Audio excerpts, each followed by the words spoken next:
Shalom, semoga semuanya sehat selalu. Pak Guru percaya semuanya pasti sudah berdoa sebelum belajar. Nah, sekarang kita akan bersama-sama belajar Allah penyelamatku. Kita lanjut ke pembelajaran.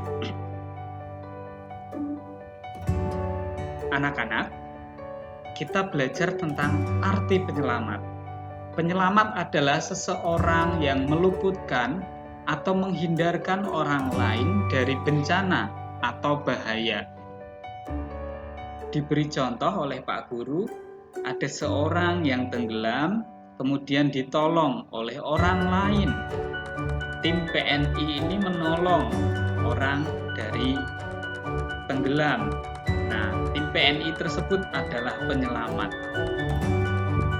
Ada lagi contoh ketika mungkin anak-anak baru di jalan jatuh. Nah, ada teman yang menolong atau menyelamatkan, dibawa di pinggir supaya tidak tertabrak motor. Nah, teman kalian itu disebut penyelamat. Seperti itu. Nah, anak-anak, sebenarnya manusia itu sudah jatuh ke dalam dosa dan pasti dihukum mati.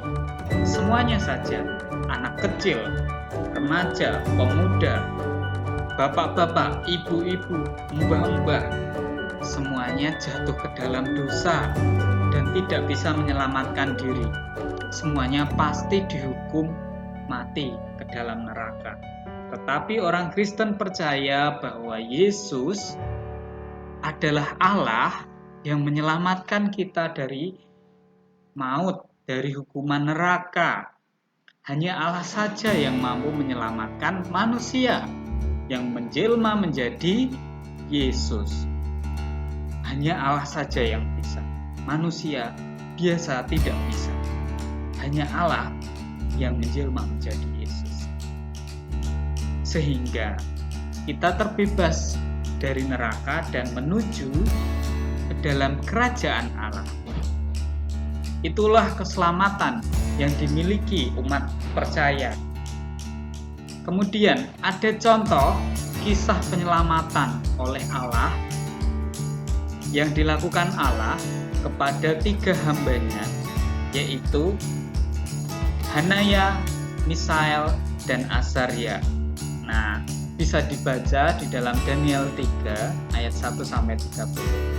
Ketiga tokoh ini biasa kita kenal Sadrah, Mesakh, dan Abednego.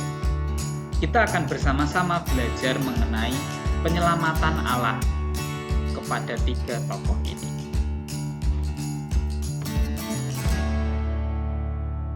Semuanya menyimak bersama-sama.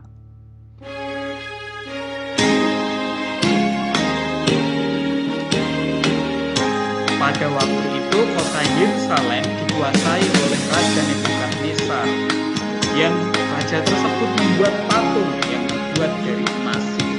Yang menyuruh semua rakyat untuk menyembah, dan bangsa-bangsa pemimpin bangsa harus menyembah patung itu.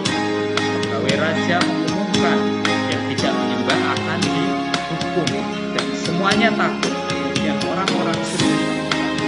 Tetapi ada 3 orang yang tidak mau menyembah. Nah, 3 orang itu adalah Sadrah, Mesakh, dan Abednego. 3 orang itu kemudian diikat dan dimasukkan ke dalam dapur api. Tetapi raja heran, kenapa tidak mati? Dan ada 4 orang. Dan sebenarnya di dalam dapur api itu ada Tuhan Allah.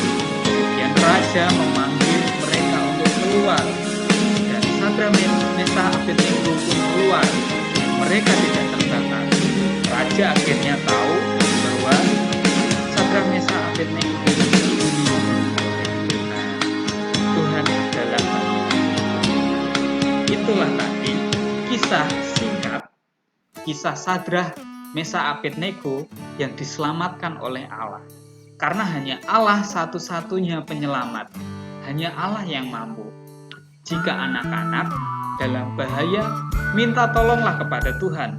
Jika anak-anak membutuhkan pertolongan, minta tolong kepada Tuhan. Dalam belajar, di sekolah, di rumah, minta tolong kepada Tuhan. Ketika sedang bermain, sedang ada permasalahan, minta tolong kepada Tuhan, kepada Allah saja, karena hanya Allah satu-satunya penyelamat. Nah, maka dari itu kita pun harus bersyukur atas keselamatan yang kita miliki.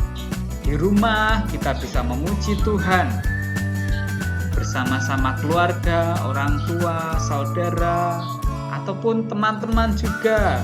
Di gereja kita memuji Tuhan, kita datang ke gereja, itu adalah ucapan syukur kita.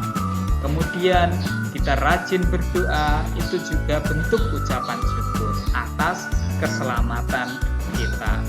Maka dari itu tetaplah meminta tolong kepada Allah, karena hanya Allah satu-satunya penolong kita. Amin. Tuhan Yesus memberkati.